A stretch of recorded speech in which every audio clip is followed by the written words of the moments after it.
विद्यार्थी मित्रांनो, परीक्षेला जाता जाता या मालिकेमध्ये आपण बुद्धिमत्ता या विषयाचा दुसरा व्हिडिओ या ठिकाणी शेअर करत आहोत. या ठिकाणी असलेले जे प्रश्न आहेत हे प्रश्न तुम्हाला निश्चितच उपयोगी पडतील. या परीक्षेचा अभ्यास तुम्ही करा. विशेष म्हणजे हा व्हिडिओ पूर्ण पहा आणि त्याच्यानंतर तुमच्या मित्राला सुद्धा शेअर करा, जेणेकरून त्यांचा सुद्धा फायदा होईल. विद्यार्थी मित्रांनो, प्रथम आपण या प्रश्नाचं वाचन करणार आहोत आणि त्याच्यानंतर हा प्रश्न सोडवणार आहोत. प्रथम प्रश्नाचं वाचन मी करतो आहे. सौ जाधव यांना 2 मुले असून 1 मुलगी आहे. दोन्ही मुलांना प्रत्येकी 1 मुलगा व 1 मुलगी आहे. तर त्यांच्या कुटुंबात एकूण किती जण आहेत? विद्यार्थी मित्रांनो, हा प्रश्न अत्यंत सोपा आहे, परंतु या ठिकाणी थोड्या बहुत प्रमाणामध्ये अनेक विद्यार्थ्यांना गोंधळ वाटतो. आता हा गोंधळ कोणता आहे तो आपण या ठिकाणी प्रथम समजून घेणार आहोत. ठीक आहे. सौ जाधव, लक्षात ठेवा, ज्यावेळेस सौ हा शब्द वापरलेला असतो त्यावेळेस हे एक दाम्पत्य असतं, म्हणजे एक जोडी असते. त्या सौ मध्ये सौभाग्यवती जाधव आणि त्यांचे पती हे दोघे जण आहेत. त्याच्यामुळे हे दोघे जण, अनेक जण या ठिकाणी यांना एकच पकडतं, त्याच्यामुळे त्यांचं उत्तर चुकतं. त्याच्यानंतर त्यांना 2 मुले आहेत. त्यांना किती मुले आहेत? अधिक 2 मुले असून 1 मुलगी आहे. अधिक 1 मुलगी.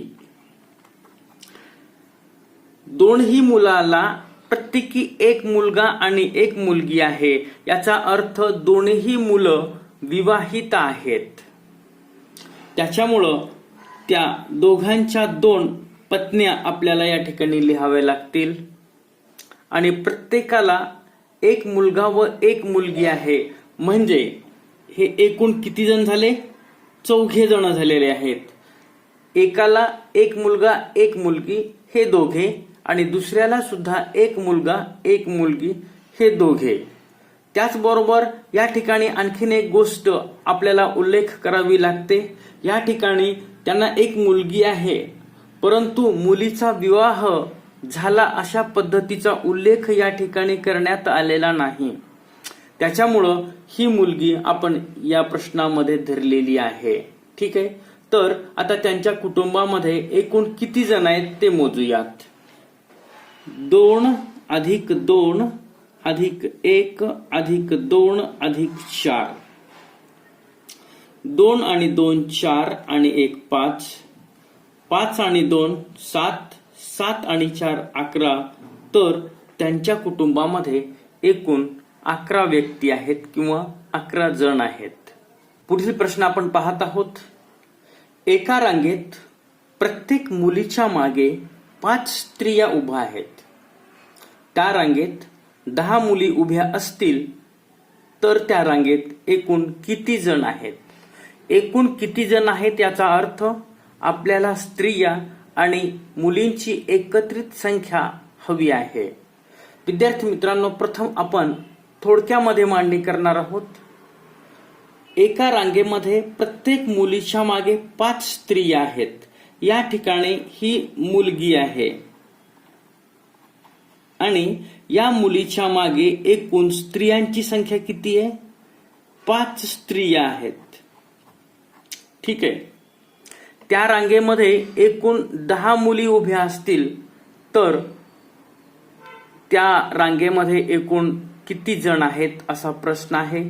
तर विद्यार्थी मित्रांनो, या ठिकाणी मुलगी 5 स्त्रिया, मुलगी 5 स्त्रिया, मुलगी 5 स्त्रिया, हा क्रम किती वेळेस येणार आहे? 10 वेळेस येणार आहे.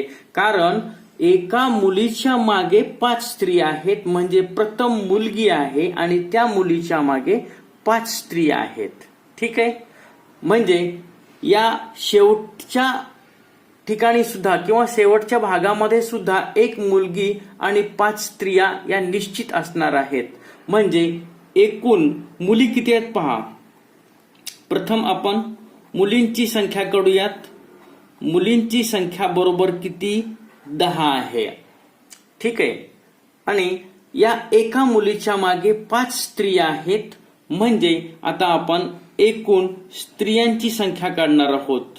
एकूण स्त्रियांची संख्या बरोबर एका मुलीच्या मागे 5 स्त्रिया आहेत. म्हणजे 10 मुलीच्या मागे किती स्त्रिया असतील ते काढायचं आहे आपल्याला. एकाच्या मागे 5 स्त्रिया, परत मुलगी, परत 5 स्त्रिया, परत मुलगी, परत 5 स्त्रिया, अशा पद्धतीचा क्रम आहे. तर एकूण स्त्रिया म्हणजे एका मुलीच्या मागे 5 स्त्रिया आहेत. अशा 10 मुली आहेत. त्याच्यामुळं 10 गुणिले 5 बरोबर 10 5 50. आणि मुलींची संख्या किती आहे? 10 आहे. त्याच्यामुळं 10 मुली अधिक 50 स्त्रिया बरोबर एकूण त्या रांगेमध्ये 60 जण आहेत. एका परीक्षेत योग्य उत्तराला 4 गुण मिळतात आणि चुकीच्या उत्तराला 2 गुण कमी होतात. 50 प्रश्नाच्या परीक्षेमध्ये मदनला सर्वच्या सर्व प्रश्न सोडवून 170 गुण प्राप्त झाले असतील तर त्याचे किती प्रश्न बरोबर आले? तर विद्यार्थी मित्रांनो, प्रथम या ठिकाणी जी महत्त्वपूर्ण माहिती दिलेली आहे ती माहिती आपण व्यवस्थित पद्धतीनं मांडून घेऊयात, म्हणजे अधिक सोपं जाणार आहे. ठीक आहे. योग्य उत्तराला 4 गुण मिळतात. इथे लिहूयात आपण. योग्य उत्तर बरोबर 4 गुण. उत्तर जर चुकलं तर 2 गुण कमी होतात. याचा अर्थ 4 गुण आणि 2 गुण 6 गुण कमी होतात. एक प्रश्न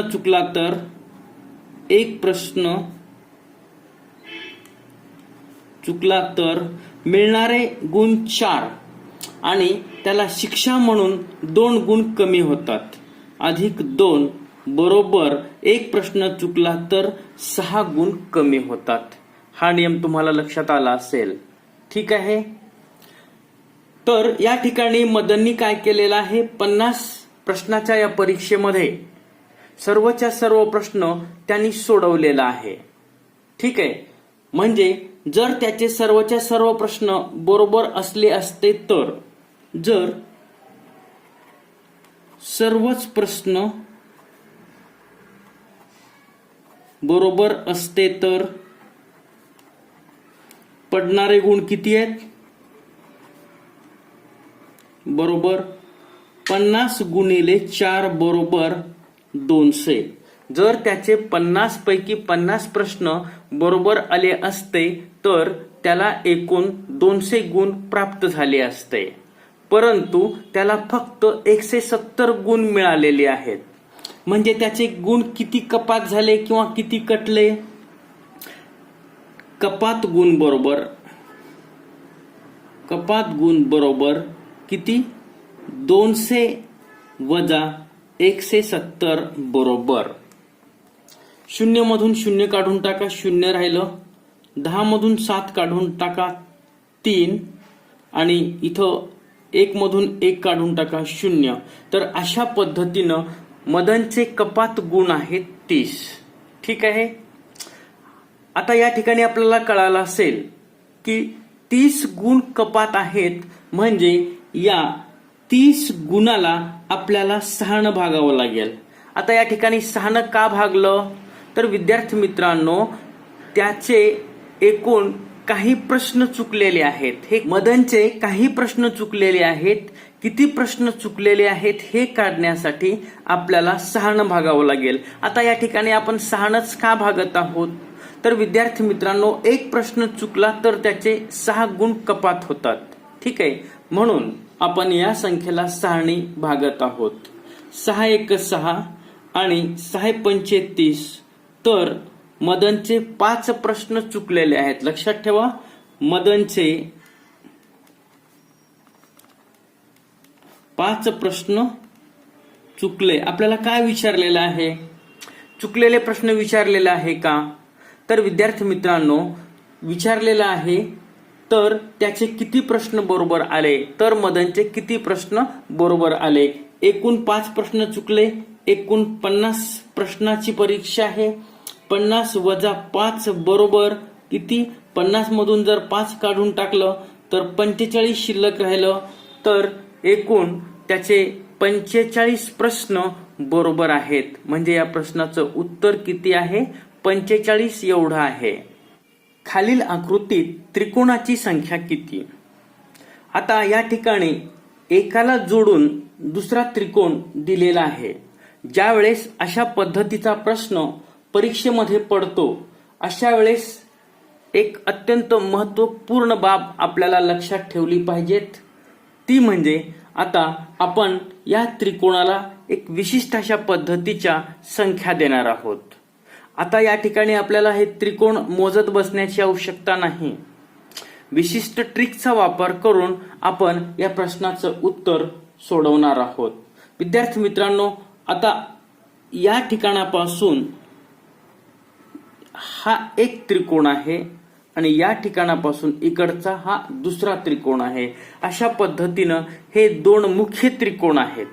त्रिकोणांची संख्या तर खूप आहे, परंतु मुख्य त्रिकोणाचे भाग मी केलेले आहेत 2. आता अशा वेळेस काय करायचं आहे?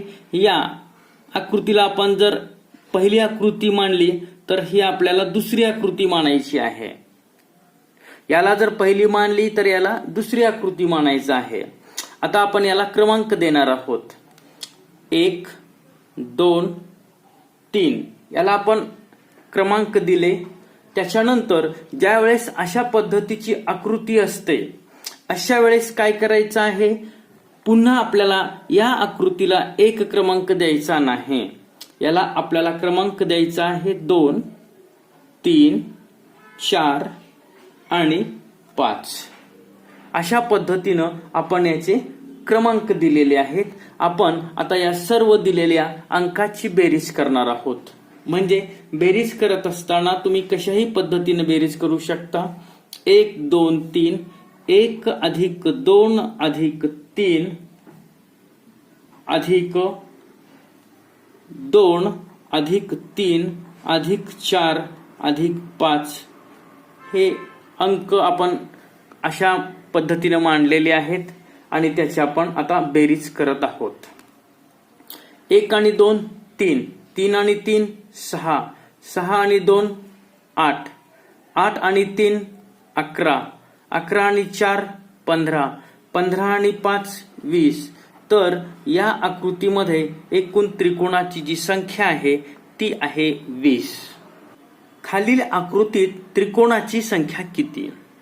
आता अनेक विद्यार्थी या साध्या प्रश्नाचं उत्तर सुद्धा बऱ्याच वेळेस चुकतात. आता हे कशामुळे चुकतात ते आपण या ठिकाणी पाहूयात. ठीक आहे, आपल्याला फक्त विचारलेलं आहे त्रिकोणाची संख्या. ठीक आहे, आता आपण अशा प्रकारच्या प्रश्नामध्ये आपण या त्रिकोणाला एक विशिष्ट अशा पद्धतीचं नाव देणार आहोत. आता हा ए नावाचा त्रिकोण, हा बी नावाचा त्रिकोण, हा सी. आता हा त्रिकोण नाही विद्यार्थी मित्रांनो. अनेक विद्यार्थी याला एक त्रिकोण गृहीत धरतात आणि त्याच्यामुळे त्यांचं उत्तर चुकतं. ए बी सी या कृतीला आपण डी असं नाव देऊयात. त्याच्यानंतर याला ई आणि याला एफ असं नाव देऊयात. आता या ठिकाणी काय होतं पहा, त्रिकोण किती आहेत? साधे साधे त्रिकोण प्रथम आपण काढूयात. त्याला सिंगल त्रिकोण म्हणूयात. सिंगल त्रिकोण म्हणजे काय? म्हणजे एकटेच असलेले जे त्रिकोण आहेत त्या एकट्याच असलेल्या त्रिकोणाला आपण सिंगल त्रिकोण असं म्हणतो. आता ए हा सिंगल त्रिकोण आहे. ठीक आहे, कॉमा बी हा सुद्धा सिंगल त्रिकोण आहे. त्याच्यानंतर सी हा त्रिकोण नाहीये. डी हा एक त्रिकोण आहे. त्याच्यानंतर ई हा त्रिकोण आहे आणि एफ हा सुद्धा एक त्रिकोण आहे. अशा पद्धतीनं सिंगल त्रिकोण 5 आहेत. लक्षात आलं? सिंगल त्रिकोणाची संख्या किती आहे? 5 आहे. त्याच्यानंतर 3 आकृत्यांचा मिळून आपल्याला त्रिकोण या ठिकाणी शोधायचा आहे. या ठिकाणी काय होतं?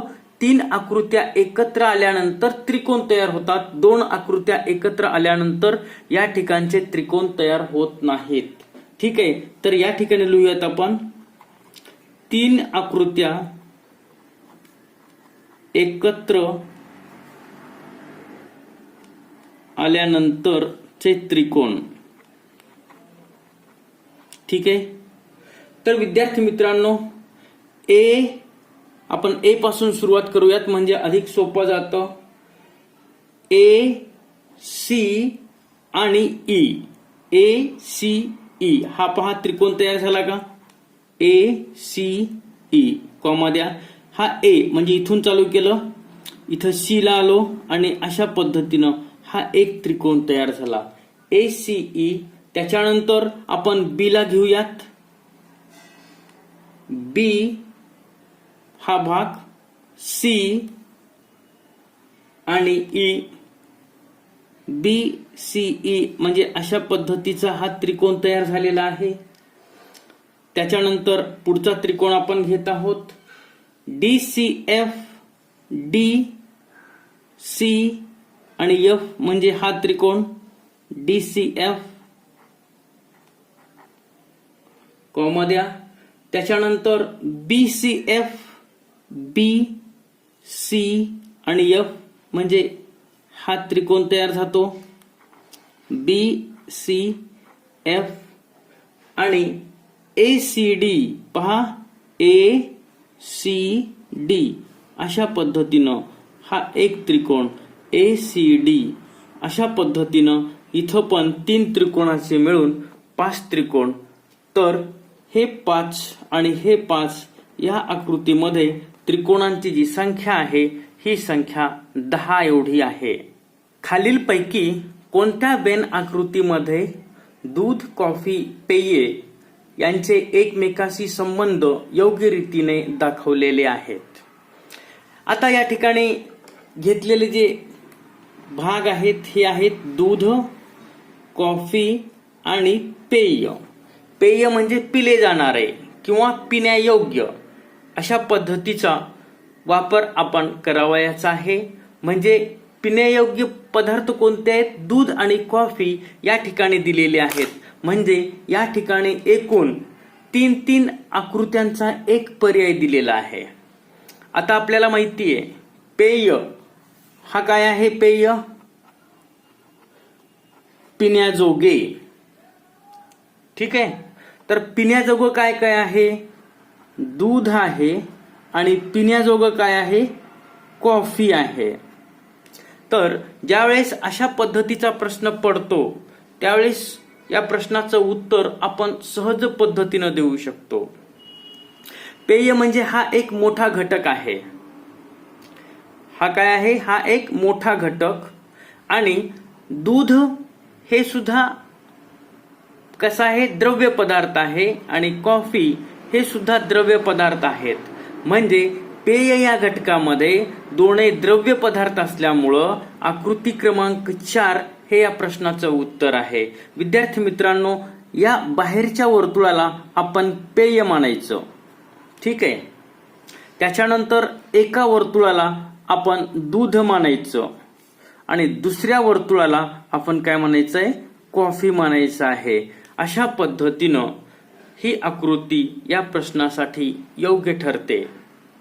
बाकीचा आकृत्यांचा विचार आपल्याला या ठिकाणी करण्याची आवश्यकता नाही. विद्यार्थी मित्रांनो, सांकेतिक भाषेवर आधारित अनेक प्रश्न परीक्षेमध्ये पडले जातात. या ठिकाणी आपण प्रश्नाचं वाचन करणार आहोत. एका सांकेतिक भाषेत ABC बरोबर 748, ADF बरोबर 492, ABD बरोबर 479, COA बरोबर 834, FOC बरोबर 238, DFO बरोबर 923. तर प्रथम या ठिकाणी दिलेली जी माहिती आहे ही माहिती आपण वाचन केलेली आहे आणि त्याच्यावर आधारित 2 प्रश्न विचारलेले आहेत.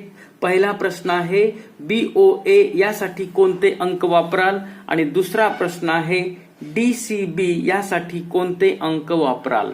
प्रथम आपल्याला ही जी सांकेतिक भाषा आहे ही भाषा सोडवण्यासाठी एक अत्यंत महत्वपूर्ण भाग या ठिकाणी मी सांगतो आहे. या ठिकाणी एक नियम नेहमी लक्षात ठेवायचा आहे. दिलेल्या अक्षरासाठी दिलेले अंक त्याच क्रमाने असतील असं नाही. हा नियम आपल्याला वापरायचा आहे. ठीक आहे. प्रथम या ठिकाणी आपण हा प्रश्न थोडासा बाजूला सारणार आहोत, कारण हा प्रश्न आपल्याला कोणत्या अक्षरासाठी कोणता अंक येईल हे काढल्याशिवाय या प्रश्नाचं उत्तर आपण सोडू शकत नाही. ठीक आहे. प्रथम आपण या ठिकाणी दिलेले अक्षर आणि अंक लिहिणार आहोत. ABC. विद्यार्थी मित्रांनो थोडंसं मोकळं लिहा, म्हणजे अधिक व्यवस्थित पद्धतीनं आपण या प्रश्नाचं उत्तर शोधू शकतो. याच्यासाठी काय वापरलेलं आहे? 7, 4, 8 या ठिकाणी सुद्धा मी अंतर सोडलेलं आहे. त्याच्यानंतर ADF बरोबर 4, 9, 2. ABD बरोबर ABD बरोबर 4, 7, 9. COA बरोबर COA बरोबर 8, 3, 4. FOC बरोबर 2, 3, 8. DFO बरोबर 9, 2, 3. अशा पद्धतीनं आपण काय केलेलं आहे, या अक्षरासाठी जे अंक वापरलेले आहेत हे जशास तसं लिहिलेले आहेत. ठीक आहे विद्यार्थी मित्रांनो, आपण या ठिकाणी वेगवेगळ्या प्रकारचा चिन्ह किंवा वेगवेगळ्या रंगाचा वापर करून आपण या प्रश्नाचं उत्तर शोधूयात, म्हणजे आपल्याला अधिक सोपं जाणार आहे. प्रथम आपण काय करूयात पहा. प्रथम आपण या गटामध्ये कोणकोणते अक्षर आहेत ते पाहूयात. या गटामध्ये ABC हे अक्षर आहेत आणि आता या सर्व गटांचा आपल्याला अभ्यास करावायचा आहे. प्रथम आपण A या अक्षराचा अभ्यास करूयात. A या अक्षराभोवती आपण वर्तुळ करणार आहोत. ठीक आहे. त्याच्यानंतर दुसऱ्या गटातील A या अक्षराभोवती सुद्धा आपण वर्तुळ करणार आहोत.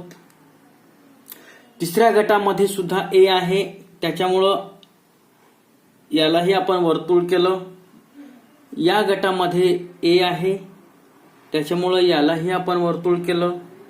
या गटामध्ये A नाहीये आणि या गटामध्ये सुद्धा A नाही. याचा अर्थ इथं लक्षात ठेवा की A साठी कोणता अंक वापरलेला असेल. A साठी वापरलेला जो अंक आहे तो अंक या गटामध्ये आहे. A साठी वापरलेला अंक या गटामध्ये आहे. A साठी वापरलेला अंक या गटामध्ये आहे आणि A साठी वापरलेला अंक या गटामध्ये आहे. परंतु A साठी वापरलेला अंक या गटामध्ये नाही, कारण या गटामध्ये A नाही. या गटामध्ये A नसल्यामुळं या गटामध्ये A साठीचा अंक असूच शकत नाहीत. म्हणजे तुम्हाला लक्षात आलं असेल, गट क्रमांक 1, 2, 3 आणि 4 मध्ये A साठी वापरलेले अंक निश्चित दिलेले आहेत. तर पाहूयात आपण 7 हा अंक वापरलेला आहे का? 7 या गटामध्ये आहे, 7 या गटामध्ये नाही. लक्षात ठेवा विद्यार्थी मित्रांनो, या गटामध्ये A आहे म्हणजे या ठिकाणी A साठी वापरलेला अंक नाही जर आपण 7 घेतला तर. ठीक आहे. त्याच्यामुळं A म्हणजे 7 नाही. आता A म्हणजे 4 आहे का पाहूयात.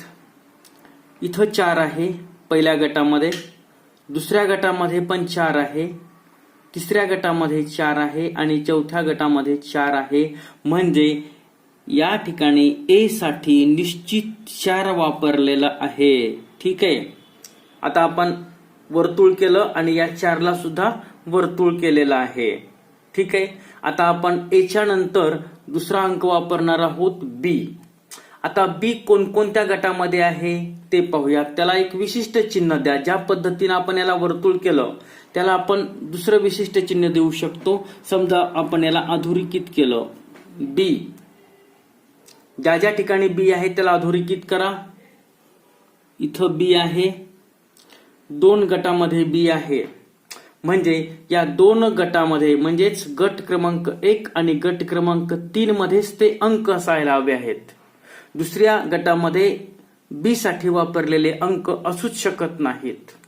म्हणजे एक तर 7 वापरलेला असेल किंवा 8 वापरलेला असेल. ठीक आहे. आता या ठिकाणी 7 जर गृहीत धरलं तर या गटामध्ये पण 7 पाहिजेत. दुसरीकडे 7 कुठंच नाहीये, म्हणजे बी साठी निश्चित 7 वापरलेला आहे. त्याला आपण एकच चिन्ह दिलेलं आहे. ठीक आहे. त्याच्यानंतर आता सी साठी काय वापरले आता बघूयात आपण. सी कुठं कुठं आहे? सी या गटामध्ये आहे. पहा आणखीन कुणीकडे सी आहे का? इथं आहे आणि या गटामध्ये सी आहे. आता आपण याला सी ला चौरस करूयात. आणखीन सी कुठे आहे? इथं सी आहे आणि या ठिकाणी सी आहे. 3 ठिकाणी सी आहे, म्हणजे सी साठी वापरलेला अंक निश्चित कोणता असणार आहे? 8 असणार आहे. कारण इथं एकच अक्षर उरले आणि इथं एकच अंक उरलेला आहे, म्हणजे त्याच अंकासाठी तेच अक्षर जर एक शिल्लक असेल तरच. ठीक आहे. म्हणजे इथं चौरस. त्याच्यानंतर आपल्याला सी पाहिजे. इथं सी आहे, इथं चौरस आणि इथं सी आहे, म्हणजे या ठिकाणी या 8 ला चौरस केलेला आहे. डी साठी कोणता अंक वापरलेला आहे ते पाहिजे. डी कुठे आहे बघा. डी एका ठिकाणी आहे, त्याच्यानंतर डी इथं पण आहे, 2 ठिकाणी डी आहे. आता आपण याच्या खाली 2 रेषा ओढूयात. इथं पण आपल्याला 2 रेषा ओढायचंय, म्हणजे गट क्रमांक 2 आणि गट क्रमांक 3 मध्ये असलेले सारखेच अंक कोणते आहेत? आणखी एका ठिकाणी डी आहे पहा. म्हणजे गट क्रमांक 2, गट क्रमांक 3 आणि गट क्रमांक शेवटचा याच्यामध्ये डी आहे. म्हणजे या ठिकाणी असलेले अंक आपण पाहूयात. इथं 9 आहे, इथं 9 आहे आणि या ठिकाणी 9 आहे. कारण या ठिकाणचे अंक वापरलेले आहेत, म्हणजे डी साठी निश्चित 9 वापरलेला आहे. ठीक आहे. तर विद्यार्थी मित्रांनो, या ठिकाणी 2 रेषा आपण मारलेली आहेत. आता एफ साठी काय वापरलेला बघूयात. एफ कुठे आहे? या गटामध्ये एफ आहे, या गटामध्ये एफ आहे आणि या गटामध्ये एफ आहे. म्हणजे एफ साठी वापरलेला अंक 2 आहे. याला आपण बारीकसं टिंब देऊयात. एफ, इथं एफ आहे आणि इथं पण एफ आहे. पहा इथं 2 आहे, इथं 2 आहे आणि इथं पण 2 आहे. याला आपण असं लहानसं टिंब देऊयात, म्हणजे आपल्याला ओळखू येतं. त्याच्यानंतर इथं राहिलेले अक्षर कोणते आहेत? ओ. ओ साठी काय वापरलेला आहे? 3 वापरलेला आहे. ओ कुठे आहे बघा. या गटात आहे, या गटात आहे आणि या गटामध्ये आहे. आता ओ साठी आपण काय करूयात? वर्तुळ काढून त्या वर्तुळाच्या खाली एक रेष ओढूयात. आपल्याला वेगवेगळ्या प्रकारची चिन्ह वापरायची आहेत. ठीक आहे. वर्तुळ काढून खाली एक आडवी रेष, वर्तुळ काढून खाली एक आडवी रेष, म्हणजेच त्यासाठी वापरलेले अंक कोणते आहेत? वर्तुळ आडवी रेष, वर्तुळ आडवी रेष आणि वर्तुळ आडवी रेष. अशा पद्धतीनं ओ साठी काय वापरण्यात आलेलं आहे? 3 वापरण्यात आलेला आहे. म्हणजे आता या ठिकाणी कोणतंही अंक आणि कोणतंही अक्षर शिल्लक राहिलेलं नाही. म्हणजे आता आपण कोणत्या अक्षरासाठी कोणते अंक वापरलेले आहेत ते पाहूयात. ठीक आहे. याला वर्तुळ केलंय म्हणून ए लिहूयात. वर्तुळासाठी काय? 4. बी ला एक आडवी रेष मारलेली आहे. आडवी रेष म्हणजेच काय? 7 आहे, म्हणजे बी बरोबर 7. सी चौरसामध्ये टाकलंय तर सी साठी 8 वापरलेला आहे. सी बरोबर 8. त्याच्यानंतर आपण ए वापरलाय, इथं डी वापरायचंय आपल्याला. डी साठी काय? 2 आडव्या रेषा. डी बरोबर 9, एफ बरोबर 2. ठीक आहे.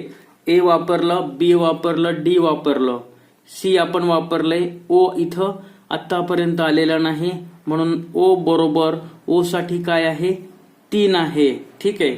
ए वापरला, एफ घेतला आपण, त्याच्यानंतर ओ घेतलेला आहे, सी घेतलेला आहे, डी घेतलेला आहे आपण, एफ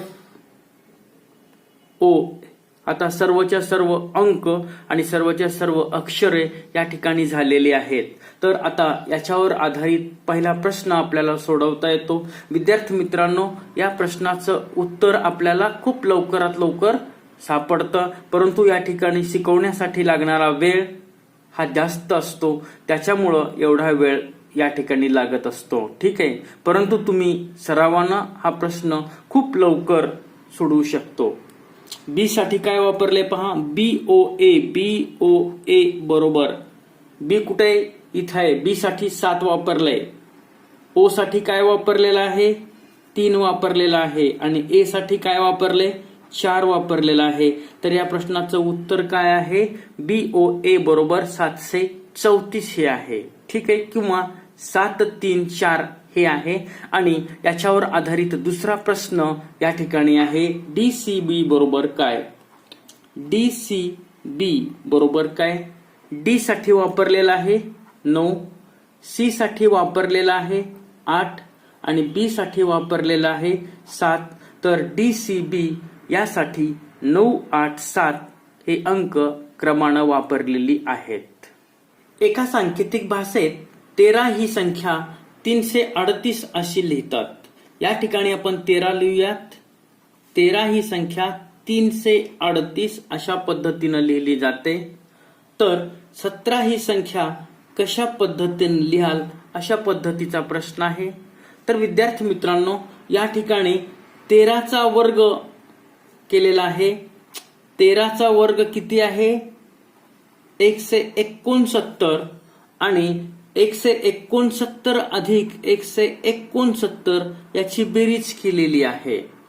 9 आणि 9 18ला 8 हातचा 1, 6 आणि 6 12 आणि 1 13ला 3 हातचा 1, 1 आणि 1 2 आणि 3 अशा पद्धतीनं 13चा संबंध 338शी आहे.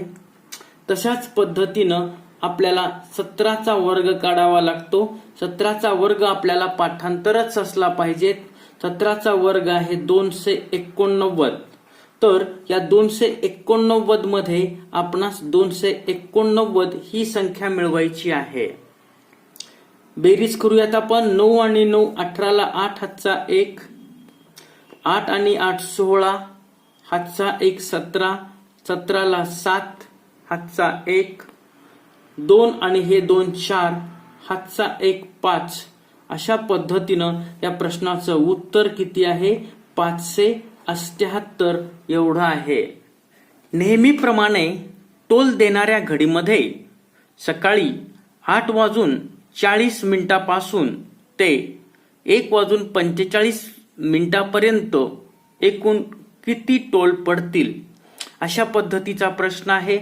आता अनेक विद्यार्थ्यांना हा शब्द लक्षात येत नाही. नेहमीप्रमाणे टोल देणारी घड्याळ म्हणजे काय.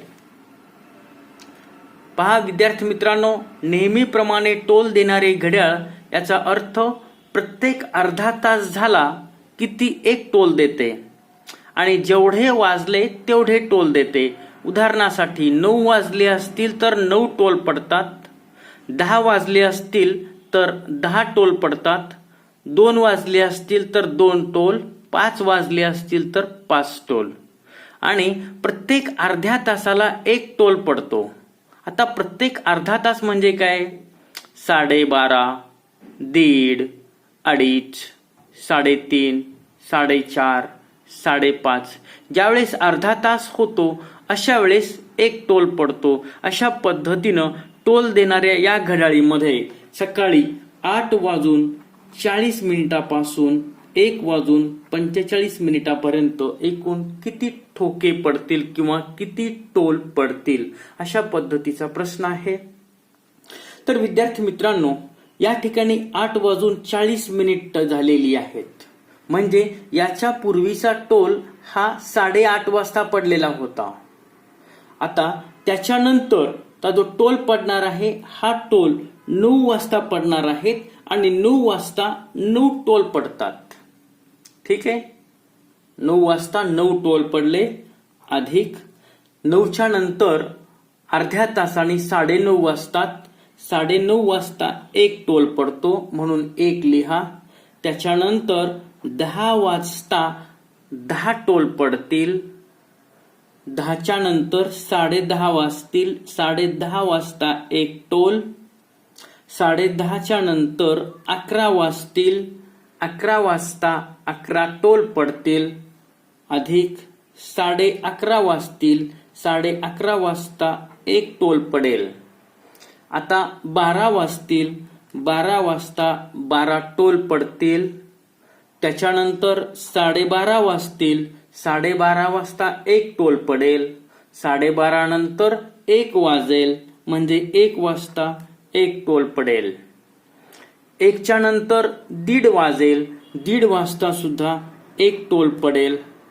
त्याच्यानंतर 2 वाजतील. आणि विद्यार्थी मित्रांनो, आपल्याला 2 वाजण्याची वेळ या ठिकाणी आपण गृहीत धरू शकत नाही, कारण आपल्याला टोल पडण्याची जी वेळ दिलेली आहे ती वेळ आहे 1:45 आणि 2 हे 1:45 नंतर वाजतात. त्याच्यामुळं आता या सर्वांची बेरीज केल्यानंतर जी संख्या मिळते ती संख्या म्हणजे तेवढे टोल पडतील.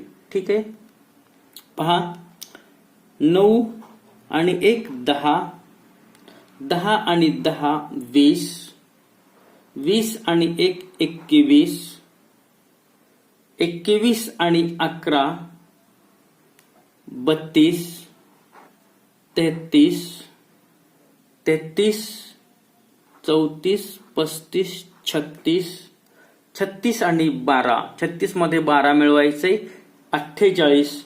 तर या प्रश्नाचं उत्तर आहे 48. म्हणजे 8:40 पासून दुपारी 1:45 पर्यंत एकूण टोल पडतील 48. ठीक आहे, दररोज एक पेपर याप्रमाणे 6 दिवस परीक्षा चालली. शासकीय सुट्टीच्या दिवशी सुट्टी होती. परीक्षेची सुरुवात गुरुवार या दिवशी भूगोल या विषयाने झाली. सोमवारी हिंदीचा पेपर झाला. मराठी आणि भूगोल या विषयांच्या दरम्यान गणिताचा पेपर झाला. इतिहासाचा पेपर बुधवारी झाला. हिंदी आणि इतिहास या पेपरच्या दरम्यान इंग्रजी विषयाचा पेपर झाला. तर आपल्याला या प्रश्नावर आधारित 2 प्रश्न विचारलेले आहे. पहिला प्रश्न आहे मराठीचा पेपर कोणत्या वारी झाला, आणि दुसरा प्रश्न या ठिकाणी विचारलेला आहे भूगोल आणि इंग्रजी या विषयांच्या दरम्यान किती विषयांचे पेपर झाले. विद्यार्थी मित्रांनो, प्रथम या प्रश्नाचं उत्तर सोडवण्यासाठी आपल्याला जी दिलेली महत्वपूर्ण माहिती आहे ही महत्वपूर्ण माहिती क्रमानं लिहिणं आवश्यक आहे. या ठिकाणी जी महत्वपूर्ण माहिती आहे ही महत्वपूर्ण माहिती आपण या ठिकाणी लिहिणार आहोत. त्यासाठी आपल्याला हे प्रश्न वेळोवेळी वाचावेच लागतात. दररोज एक पेपर याप्रमाणे 6 दिवस परीक्षा चालली. लक्षात ठेवा, परीक्षा 6 दिवस चाललेली आहे आणि पुढे आणखीन एक सूचना टाकलेली आहे. शासकीय सुट्टीच्या दिवशी सुट्टी होती. शासकीय सुट्टी कधी असते? रविवारी शासकीय सुट्टी असते आणि त्या दिवशी पेपरला सुट्टी होती. म्हणजे त्या दिवशी कोणत्याही विषयाचा पेपर झालेला नाही. हा मुद्दा लक्षात ठेवा. ठीक आहे, परीक्षेची सुरुवात गुरुवार या दिवशी भूगोल या विषयाने झाली. आता आपल्याला या ठिकाणाहून काहीतरी प्रश्न सोडवण्यासाठी महत्वपूर्ण भाग सापडलेला आहे. ठीक आहे, परीक्षेची सुरुवात केव्हा झालेली आहे? गुरुवार पासून झालेली आहे. याचा अर्थ आपल्याला पुढील वार लिहावे लागतात. गुरुवार, शुक्रवार, शनिवार. आपण रविवार ही लिहिणार आहोत कारण त्या दिवशी सुट्टी आहे. तरीही आपल्याला हा वार लिहिणं गरजेचं आहे. रविवार नंतर सोमवार, मंगळवार, पेपर 6 दिवस होते, पहा झाले का? 1, 2, 3 रविवारी पेपर नाहीये, 4, 5 आणि बुधवार. अशा पद्धतीनं आपण गुरुवार पासून ते बुधवार पर्यंत हे जे वार आहेत हे वार 7 वार लिहिलेले आहेत. ठीक आहे. परीक्षेची सुरुवात गुरुवार या दिवशी भूगोल या विषयाने झाली. याचा अर्थ या ठिकाणी गुरुवारी काय झालेला आहे? भूगोल या विषयाचा पेपर झालेला आहे. ठीक आहे. सोमवारी हिंदीचा पेपर झाला. आता या ठिकाणी सोमवार या दिवशी जो पेपर झालेला आहे तो पेपर आहे हिंदी या विषयाचा. ठीक आहे. पुढे दिलेला आहे मराठी आणि भूगोल या विषयाच्या दरम्यान, मराठी आणि भूगोल या विषयाच्या दरम्यान गणिताचा पेपर झाला, म्हणजे भूगोल इथं आहे. त्याच्यानंतर मराठी कुठं असायला पाहिजेत? इथं असायला पाहिजेत, कारण मराठी आणि भूगोल यांच्या दरम्यान काय म्हटलेलं आहे आपल्याला? मराठी आणि भूगोल या विषयाच्या दरम्यान गणिताचा पेपर. या ठिकाणी हा जो पेपर आहे हा पेपर गणिताचा आहे. ठीक आहे. इतिहासचा पेपर बुधवारी झाला. बुधवार कुठे? इथं बुधवार आहे. पेपर कोणता झालेला? इथं इतिहासचा पेपर झालेला आहे. हिंदी आणि इतिहास या पेपरच्या दरम्यान, हिंदी आणि इतिहास या पेपरच्या दरम्यान इंग्रजीचा पेपर झालेला आहे. ठीक आहे. तर रविवारी इथं काय आहे? शासकीय सुट्टी आहे, त्याच्यामुळं या ठिकाणी कोणताही पेपर झालेला नाही. आता मराठीचा पेपर कोणत्या वारी झाला? तर मराठीचा पेपर हा शनिवारी झालेला आहे. आपल्याला या ठिकाणी माहितीवरून या प्रश्नाचं उत्तर सोडवू शकतो. आणि त्याच्यानंतर आता पुढचा प्रश्न विचारलेला आहे तो आहे भूगोल आणि इंग्रजी. त्याला आपण दोघालाही अधोरेखित करूयात. भूगोलचा पेपर कुठे आहे? इथं आहे, याला गोल करा. आणि इंग्रजी विषयाचा पेपर कुठे आहे? इथं आहे. या विषयाच्या दरम्यान किती विषयाचे पेपर झाले? तर भूगोल आणि इंग्रजी या विषयांच्या दरम्यान गणित, मराठी आणि हिंदी म्हणजे एकूण 3 विषयाचे पेपर यांच्या दरम्यान झालेले आहेत.